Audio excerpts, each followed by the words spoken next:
से रेना एस्पिनोजा बेरोजगार थीं, लेकिन अब उन्हें परिवार को देखने की फुर्सत भी नहीं मिलती। हर सुबह 6 बजे काम पर वो निकल जाती हैं। ब्लूबेरी के खेत काम करने के लिए सबसे अच्छी जगह है। वहाँ हर हफ्ते मजदूरों की जरूरत होती है। काम इतना सख्त नहीं है और पैसा भी अच्छा देते हैं। रेना एस्पिनोजा हर महीने 30,000 रुपए के बराबर कमा लेती हैं। वे कहती हैं कि लैटिन अमेरिकी देश पेरू में ये कमाई अच्छी खासी मानी जाती है। ब्लूबेरी रेगिस्तान की पहाड़ी ढलानों पर उगाई जाती है।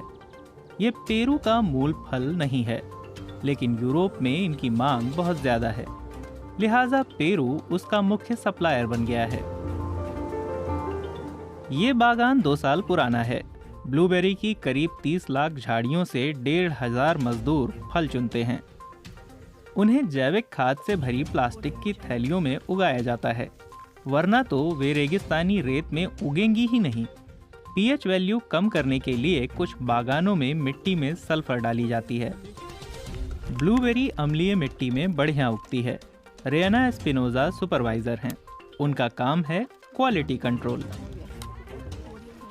जरा सोचिए, 2 साल पहले तक यहाँ सिर्फ रेगिस्तान और रेत थी और आज हम टनों टन बेरियां उगा रहे हैं।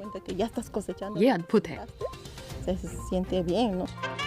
ब्लूबेरी को सुपरफूड माना जाता है। उसमें भरपूर एंटीऑक्सीडेंट्स और विटामिन होते हैं। उनमें शक्कर बहुत कम होती है और बीज नहीं होते। वे कैंसर निरोधी बताई जाती हैं। पेरू में ब्लूबेरी का उत्पादन बहुत बढ़ा है और वह दुनिया में ब्लूबेरी का सबसे बड़ा निर्यातक है। जलवायु की बदौलत पैदावार अच्छी है, लेकिन फफूंद और कीड़ों से बचाव के लिए कीटनाशक इस्तेमाल होता है। बागान मैनेजर का दावा है कि इसकी मात्रा बहुत कम है। जैविक तौर पर सब कुछ करने के बाद भी फलों पर कीड़े या बीमारी लग ही जाती हैं, तो हमें कीटनाशक डालने पड़ते हैं। वही कीटनाशक हम लेते हैं जिन्हें पेरू के साथ साथ उन देशों में भी मंजूरी मिली है जहां हमारा माल जाता है। दूसरी समस्या है पानी। अभी बागानों को सींचने के लिए बर्फीली चोटियों से पिघलकर आए पानी से काम चल जाता है, लेकिन ब्लूबेरी के खेत अगले कुछ साल में 3 गुना फैल जाएंगे। तब क्या होगा? रेगिस्तान के मुहाने पर डैम बनाए गए हैं। पानी सुरंगों के जरिए खींचा गया है। एंडीज के पैसिफिक छोर पर वो खेतों की तरफ और अमेजन बेसिन से दूर बहता है।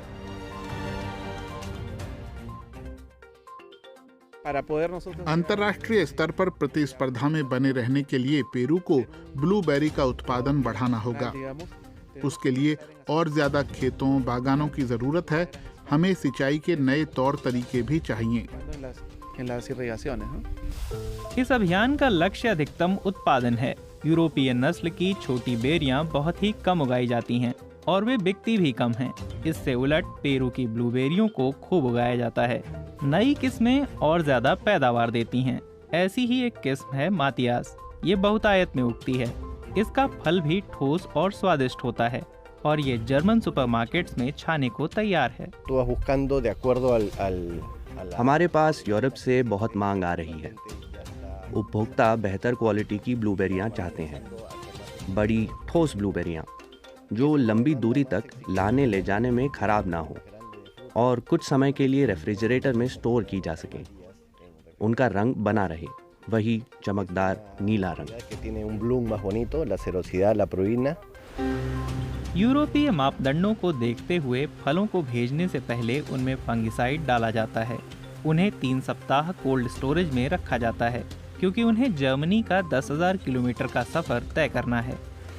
जहाज से माल ले जाने में कार्बन फुटप्रिंट भी ठीक ठाक बन जाता है, बेशक विमान से तो कम ही होता है।